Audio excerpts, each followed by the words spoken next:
Angkatan bersenjata Rusia kembali melancarkan aksi serangannya ke posisi pasukan Ukraina di area pemukiman Vodiane.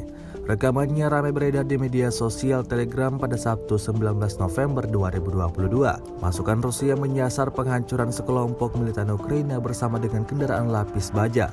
Tampak dalam rekaman kepulan asap tebal membumbung tinggi di langit Vodiane. Ledakan demi ledakan terus terjadi, ciptakan kobaran api yang sangat besar.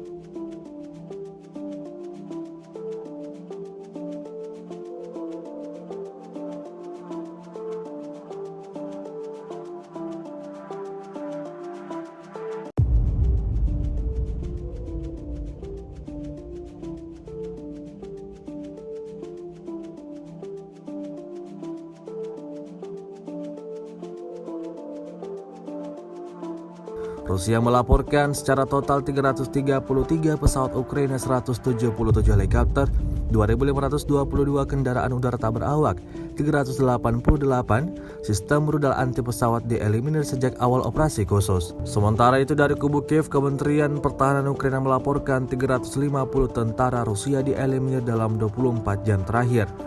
Total 83.460 prajurit Rusia meninggal sejak awal konflik hingga hari ke-269.